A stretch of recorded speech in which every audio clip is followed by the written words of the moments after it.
In life, you don't get what you want. You get what you're committed to. I challenge you to choose a different story and lean into that and start thinking about what can go right.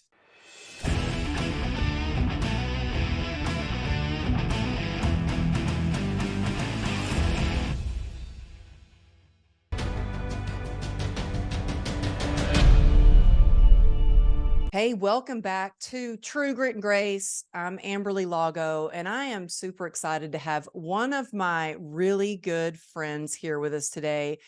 He is legendary. I have Craig Siegel with us. He is a global sought-after speaker.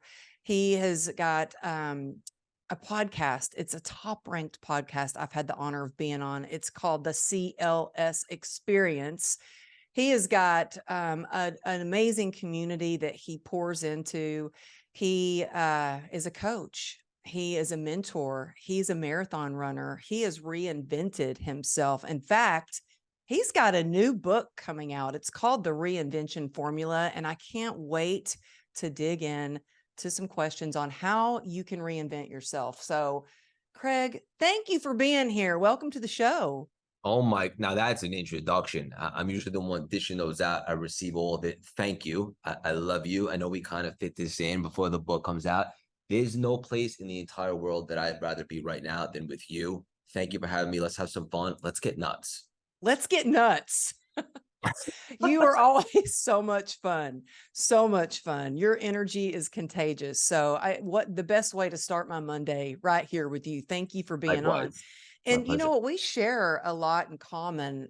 Speaking of just reinventing yourself, you reinvented yourself. I mean, you were on Wall Street Journal. You had a very successful job and decided you were meant for more and you wanted to do more and be more fulfilled, and decided to completely reinvent yourself. And you hit the ground running and you have not stopped. And it has been so fun to see all the amazing things that you've been doing. So, but what is reinvention? Why is it so important?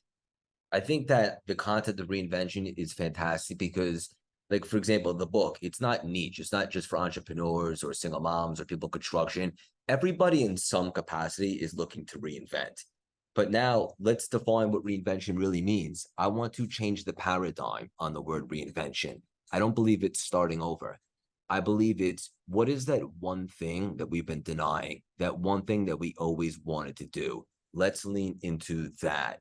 And that's what reinvention means to me. And I know that oftentimes when I start a speaking engagement, before I start, I'll say to the audience, whether it's 100 people or a couple thousand, who here believes that they're here for something much bigger than they're currently settling for? And typically, annually, 99 out of 100% raises their hands.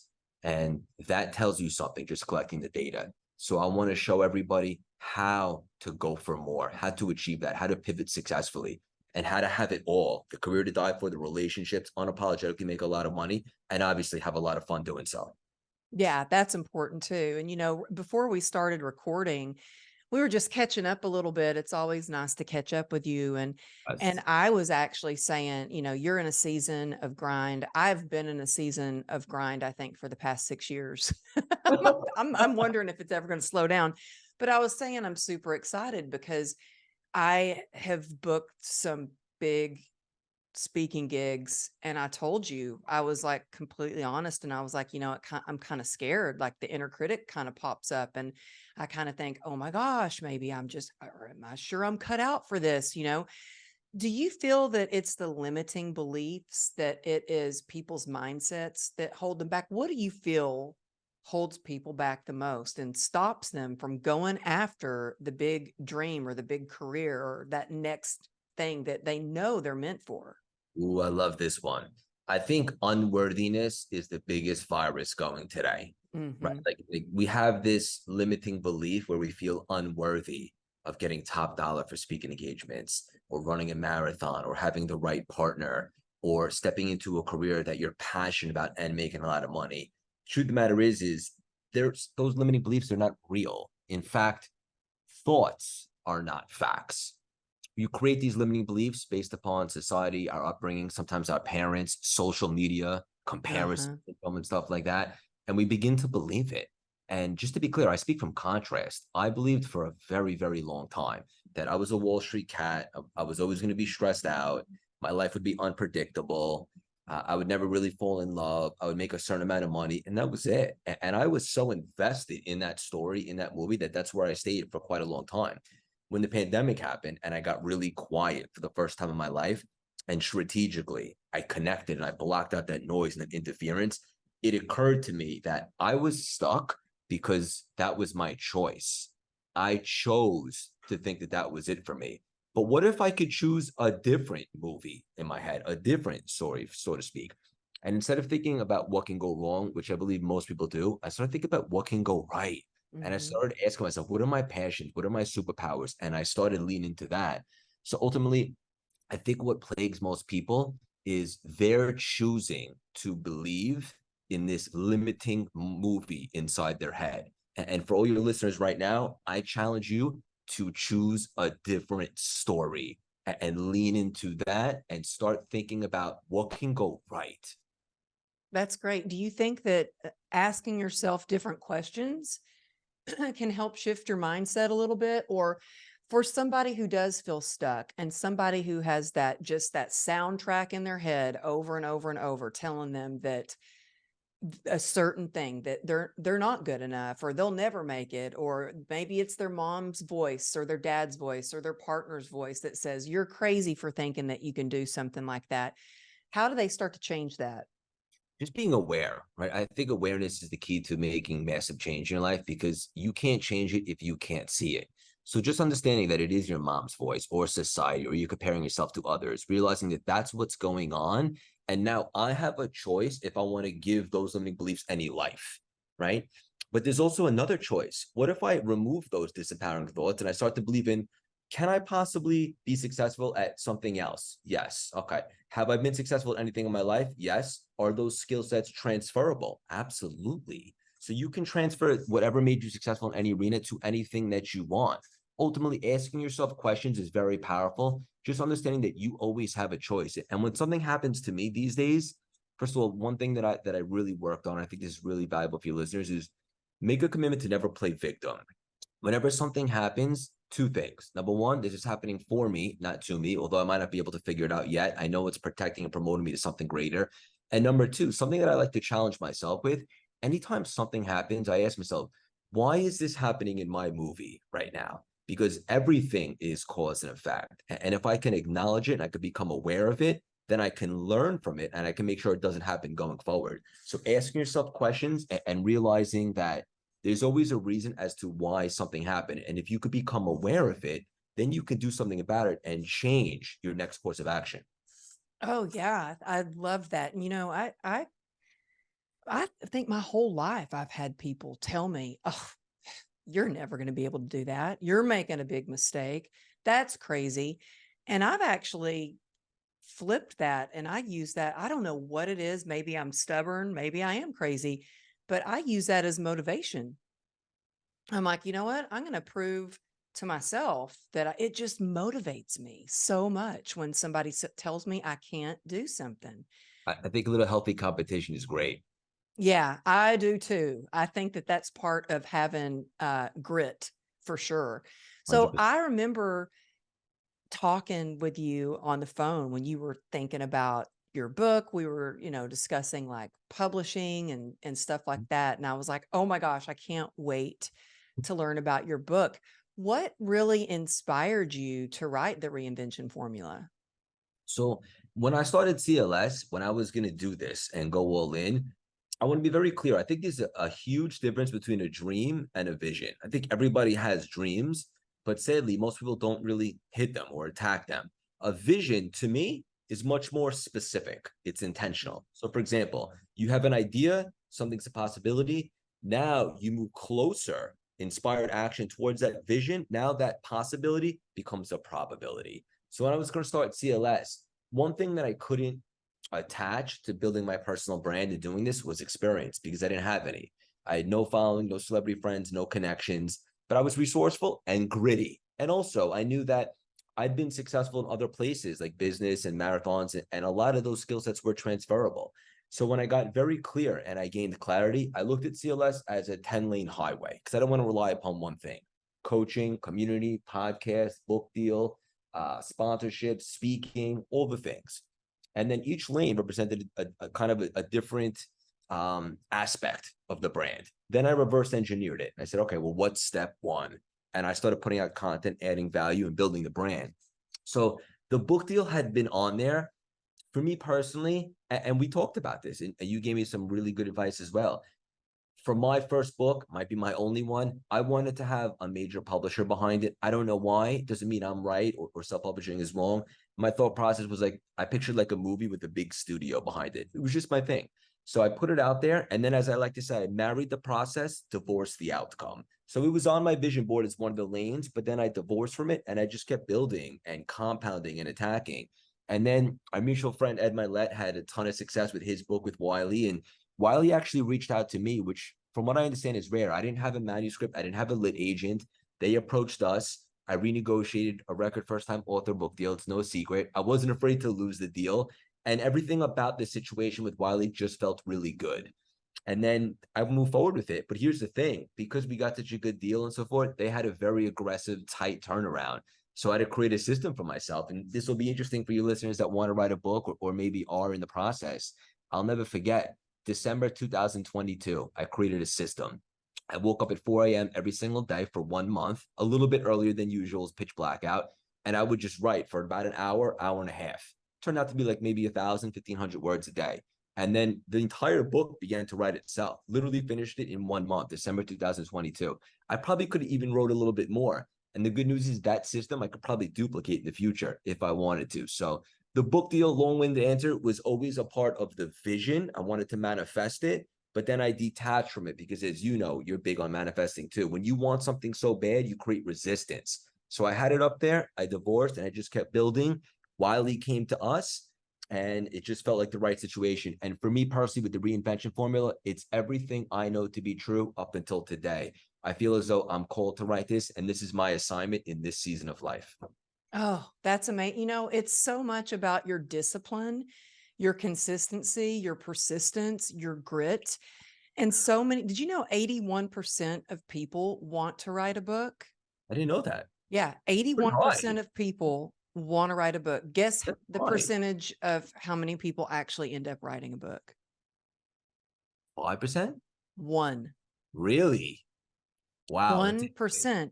And I have people ask me all the time, like, well, how did you write your book? I'm like, I committed to writing. I sat down and started writing. So I love that you share that you made a system for yourself and you were committed to that system and you took Yep. action.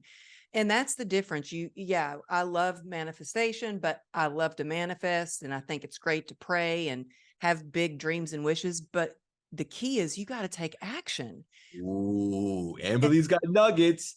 It's so important to say that because and not to interject, but it's become so trendy to talk about calling it in and manifesting. And I think it's a little bit irresponsible as an influencer. I think it's very important that we let the listeners know, yes, do all of that, but then marry that with the practical and actually have some strategies and tactics to meet the energy halfway. amen. And you know what? I think one of the things that I've seen you do so well is you're big on community and you know the importance of having a good mentor and having good people. And talk about a little bit the importance for you about having a coach or a mentor, and then we'll get into community as well. How has that helped you? Yeah. When I first pivoted and was looking to reinvent myself and I got CLS going, it occurred to me that I don't know what I don't know. And could I spend all the time trying to figure this stuff out? Perhaps, but not to sound like, a little jaded, but we don't have forever here. We want to make every second count. And I had never been more crystal clear on why I'm here and what I was supposed to do. And I wanted to collapse time. Right. And so I started surrounding myself with people that respectfully aren't necessarily better than me, but are a little bit further ahead. And Hmm. it's just contagious. You start to see how they operate, what makes them tick. You start to think and play bigger. And so a little early on in the process, I reached out to a mentor, our mutual friend, Dave Meltzer. He's That's been a, how we met, actually. Dave yes, introduced that's us. right. Yeah, that's right. Yeah. So look, a mentor is not going to do all the work for you, just to be clear, but it's very good to have a sounding board, someone to hit you with a little bit different perspective.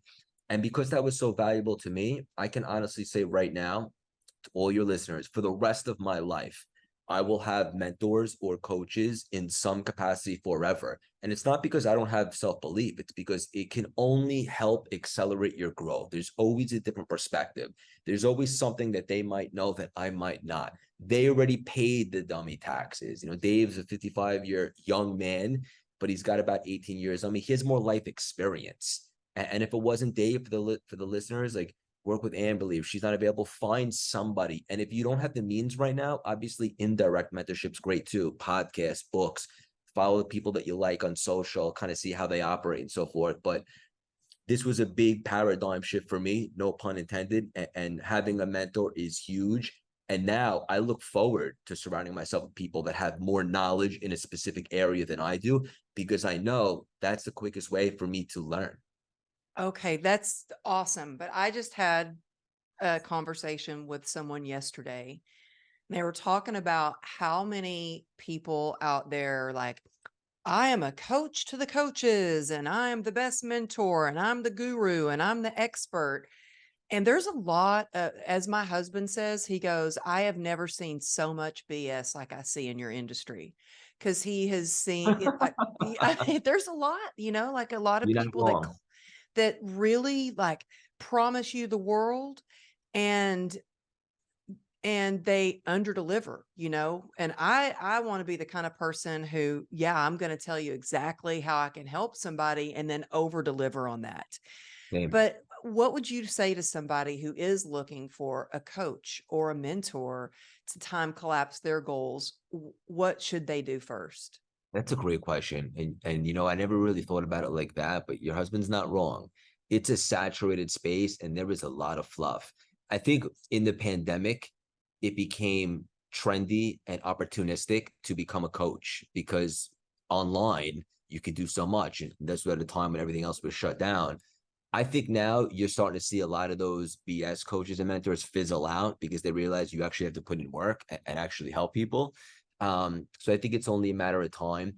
And I think that'll be good for people like you and I who can actually help people. But I think when you're making a choice as to who you want to surround yourself with, align yourself with, got to be super intentional. First of all, I would see, what are they doing? What have they done? What is their track Hmm. record? Are they sitting in a seat that I like to sit in? And I don't mean like somebody standing next to a rented Lamborghini with a fake watch on. Like, do some homework, find out about this cat, read their book, meet them if you can. And ultimately, also another thing that I see is it's like trendy now to have so many mentors. I would suggest, based upon my opinion, find somebody that you really like, that you really gravitate towards, that you feel in alignment with, and go deep with them. Do a year, even maybe more, and really give them an opportunity to help you. But you have to be just like anything else. Like, you're not just going to marry anybody, right? You date the person, so to speak, and you make sure they're the one. Obviously, sometimes that, there's divorce and stuff like that, but do your diligence, see who they hang out with, what have they done, what are their credentials, and you have to be smart. Obviously, find someone that's sitting in a seat that you like to sit in and that has a proven track record. That would be my best advice to someone that's looking for a mentor. That's great. Yeah, because I have actually made the mistake of investing in a mastermind that was not at all what it claimed to be. And I went to one session and never went back. Mm. I've also hired a coach before who was thousands and thousands of dollars. And I should have done my homework. But you know what? You learn from all of these things. And then it also helps me because it helps me figure out, okay, well, that's not the way I would want to run my business or do my coaching or my mastermind. So we learn from everything. But yeah, I love seeing just how much you have accomplished, and you have such an amazing community. I talked to your community, maybe, Several gosh, times. Several times. yeah. Oh, it was amazing. Let's talk about the importance of community. both professionally and personally. How do you find the right community? How do you keep the right community? And why is community so important? Yeah, I love this. So, two answers. Number one, when I was building CLS, it occurred to me that no matter how good I might be able to become at this, uh, it's all going to go for nothing if there's nobody there to consume it or that I can help. And so I put a major emphasis on building a community from day one. I literally remember the first thing I did. This is great. You're bringing me back right now, Emily. I built a Facebook group, my CLS Facebook group, and I used to get so excited when I would bring new people in there because I was building a community and I would serve them. It was totally free. I was just adding value, hoping that they'd share it and it would resonate. And that got me so excited because there's a huge difference between an audience and a community. A lot of Mm-hmm. people have big fake followings, right? You Mm-hmm. the metrics, whatever the case may be, but a community, they're very loyal, they're engaging, it's a human connection. And should anyone ever want to reinvent themselves or pivot, if you're building a brand and you have a community, it doesn't matter what you do, the community will come with you. Why? Because you are the vibe and they're attracted to you when you serve them. So I would highly suggest for anyone that's building a brand out there, please understand the difference between building a community Mm-hmm. and an audience and really double down on your community and make it not about you. It's a collective unit. And then in regards to real life communities, I was just having a conversation with my fiance at dinner on Saturday. And the truth matter is like, I used to have so many friends before CLS, but like, they weren't like the most meaningful relationships. Now I'm so selective because all I really want to do is build CLS, hang out with my fiance, my puppy, my family, and be around people like you that have a common future as me, not a common past.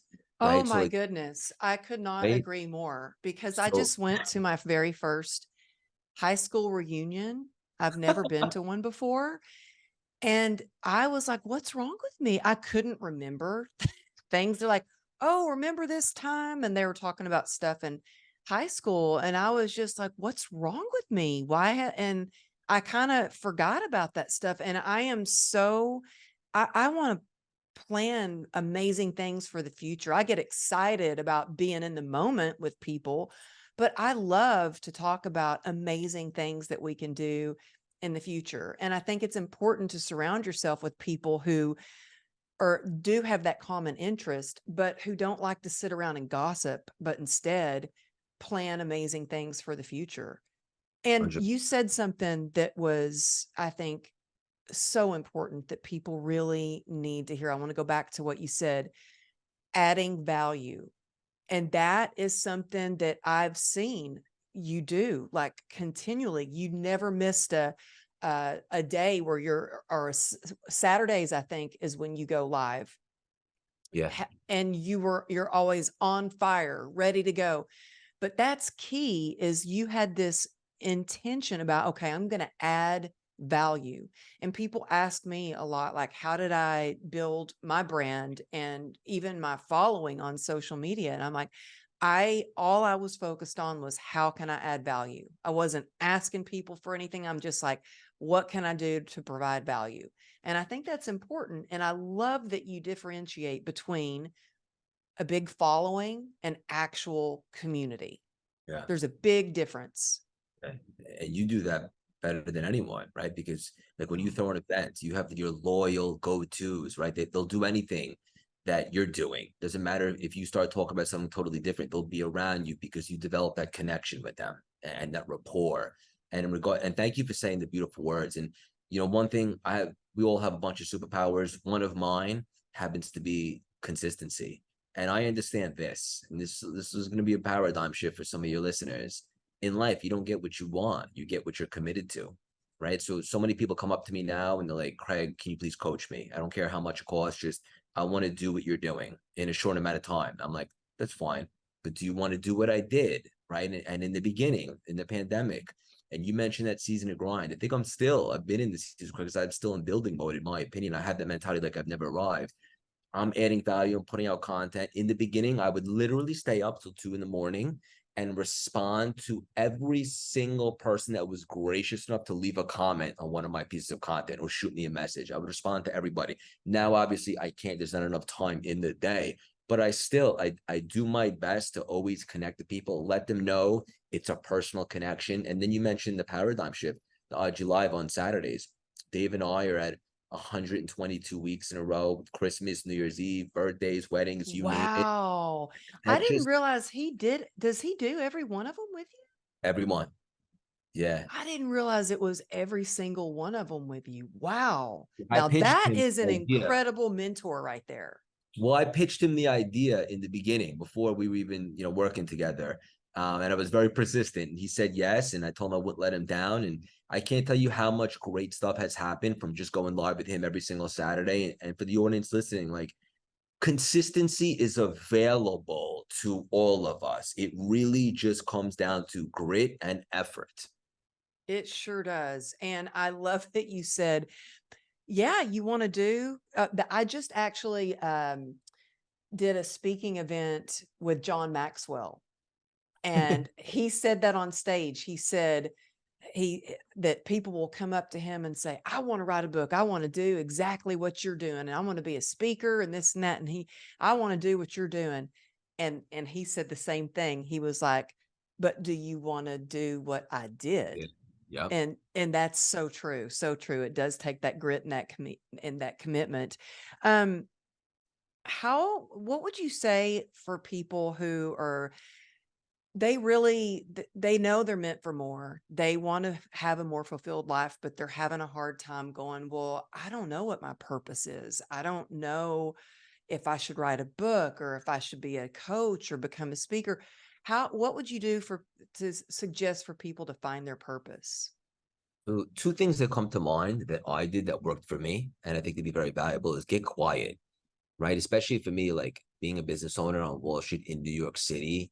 I mean, there was never a dull moment. If you're not going 300 miles an hour, you get run over. So in the pandemic, I made the intention and effort to get really quiet and literally just connect. For me, that's God.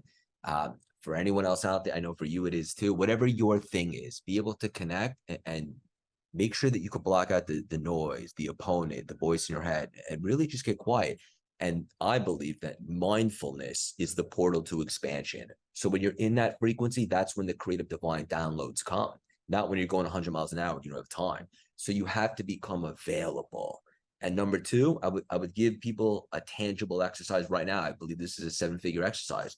I would make 2 lists. On the left-hand side, I would list 10 things that you're really passionate about, things that you love. I don't care if it's collecting stickers or reviewing movies or whatever your thing is, the top 10 things.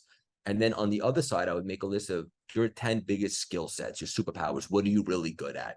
Somewhere in the middle, once we collect the data, there's going to be some common ground. So for me, I was obsessed with personal development. Humbly, I could communicate pretty effectively. I married those two. CLS was born. For other people, it's going to be something else. But at least if you collect data, you can start to kind of get direction on where you should lean into. And then you can try new things. Look, don't be afraid to get in the damn arena. If it's not the thing, most likely it'll be the thing that leads to the thing, but you'll never know unless you get inside the arena. I believe that clarity follows action. Oh, I love that. I do too. And you never know where something can lead you. I mean, I never imagined, honestly, becoming a speaker. It wasn't like I want to be a professional speaker. It was just like I started doing what I could to help other people and then got asked to go talk to this group because they needed some inspiration. One thing led to another. Then before you know it, I was doing a TED talk and then I get to share the stage with you. That was a fun time. That was so much fun. Oh, that was the best. I love spending time with you. I could talk to Oh, you. so much fun. You're so much fun. I hope we get to do, well, speaking of doing something together, I am really trying to get to your book signing. Tell us when your book comes out. Tell people how they could get to see you and feel your energy in person, all the details of that, because this is huge. Yeah, thank you. So we're doing just one book signing and we're going to go all in. I don't know how relevant today book signings are compared to maybe 10, 15 years ago, but I obviously wanted to do one and make it very special. So we're doing it on August 20th at the Grove in LA. And the night before, August 19th, we're throwing our next CLS live event called CLS LA. It's going to be in Beverly Hills. And the last event we had was unbelievable in New York City with huge guest speakers. The feedback from that event was over delivered, the best personal development and networking event of the year and so forth. So I'm super excited to create the launch of the book, which comes out August 15th, anywhere you buy books, the Reinvention Formula, with a live event. And that's going to be in LA, August 19th. So excited about all this. I feel like this book is kind of like an introduction of me to the world. Like the last 2.5, 3 years was just like an appetizer and a pregame. But ultimately, I'm so excited for who this book is going to help. And the good news is, at least in my opinion, this book is for anybody in any walk of life that wants to think and play bigger or improve or reinvent in some facet of life. Oh, that's so exciting. I can't tell you how bummed I am that I can't make your event. I will be in Denver speaking at an event, and I mean, LA, it's crazy because I was there 31 years, and I always felt kind of like a Texan living in California. Well, now that Yeah. I've moved back to Texas, I really feel like a Californian living in Texas. Really? Although I did just buy a mounted Longhorn that is huge for our wall. And I put it in my story and I was like, I could be canceled, especially from the California people, because I'm carrying this big Longhorn head. Yeah, but so I guess I'm always a Texan at heart. But so Saturday the 19th, you're having your event. Your book comes out on CLSLA. the 15th, and the Yep. book signing is on the 20th. Yep. The day after. It'll be a nice 24 hours in LA, the event and then the book signing. That's awesome. And it's at the Grove, right? Correct. So huge. The Grove is unbelievable. That is I've never been, amazing. if I'm being honest. Oh, it's incredible. And I'm glad that you're doing a book signing. I know that, it's not like it was 15 years ago when people Sure. did book, but I loved it. I loved when that was my favorite part of writing my book is the book signings because I got to go hug people and see people that I'd only known online. So And also, you have to make it a priority to have fun. Otherwise, what's the point of this journey, right? Yes, it's all about contributing and making a massive impact. But one thing that I've really gotten better about over the last year is taking a minute and taking it in and making sure I'm having fun. So the book signing will be great for the community, but also selfishly, it's something that I want to do. I think it's going to be really special. So I'm so glad to hear that to say that we chose a great spot, and I'm really, really looking forward to it. yeah, it is fun. And thank you for that reminder of I have a sticky note on my computer that reminds me find joy for the journey. Actually, that's my next book. John Gordon. Do you know John Gordon? He did the forward for the Reinvention Formula. Oh my gosh, yes, that is so cool. I didn't know he did the forward. Yeah, one of my really good friends. Love John. Good Oh, people. Him and his he's wife. good people for sure. Aren't Well, you friends with his wife too, right? Catherine? Catherine is one of my best friends, but Love them. he's actually the one we were talking, and he's like, Amberly, I'm really good at titles for books, and your next book is Joy for the Journey. And I was like, okay. So every once in a while I hear things and I'm like, you reminded me that I need to get on that Joy for the Journey and write this next book. Okay, before we go, I just have two more questions for you. What is your definition of resilience? Love being challenged. Resilience. Getting back up after you get knocked down and loving it. And I think that if you're not resilient, you can only get so far. And how do you become resilient is by being battle tested, by continuously get back up and developing thicker skin. So getting knocked on your butt and getting back up.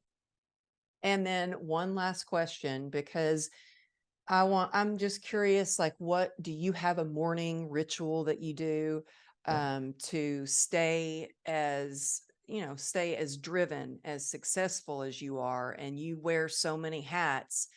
Do you find that there are some non-negotiables that you do every day to help you be more resilient? 100%. My morning routine, Amberly, is so precious to me.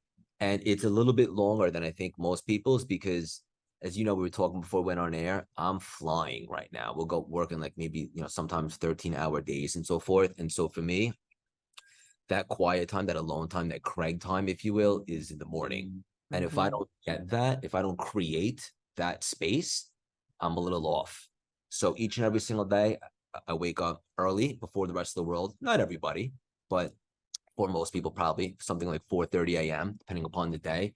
And I like to go over my conquer list. I pray, I do my gratitude, have a cup of coffee, and non-negotiable. I work out 7 days a week, and it's not to look great naked or like it used to be in terms of physical. Obviously, that's a bonus. It's a byproduct. But for me, where I do my best connecting, and I get that edge and I become a little bit more resilient because it's like it's already 8 a.m. and I've already worked out, showered, done work, responded to things, meditated, prayed, done all that. Let's go. And now I have momentum. And momentum is the hardest thing to get and the easiest thing to lose. So I work out every single day, non-negotiable. Right now, I just signed up for the marathon, which I'm publicly saying for the first time on your show. So I did that because I noticed that I've been going so hard with CLS and my fiance and the puppy and everything that my fitness routine has, even though I still work out every day, it's just been a little bit lackluster, not so excited about it. So what did I do? I became aware of it and I signed up for the New York City Marathon because now you reverse engineer that.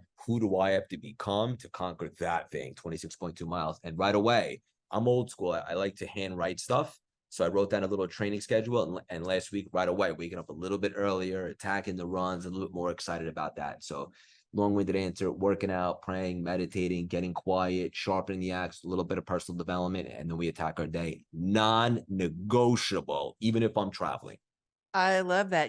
I recently did the same thing. Even though I was working out, I was like, 20-minute workout. I wasn't Yeah. going as hard as I could. And I was like, I got to, same thing. I got to change this. And so I actually hired, this is a luxury, I know, but I used to love to box and I hired someone to hold mitts for me so I can box. And he is kicking my ass. He's a champion MMA fighter and it's been amazing. So I think it's becoming aware. And then how can you make that change? How can you make that happen?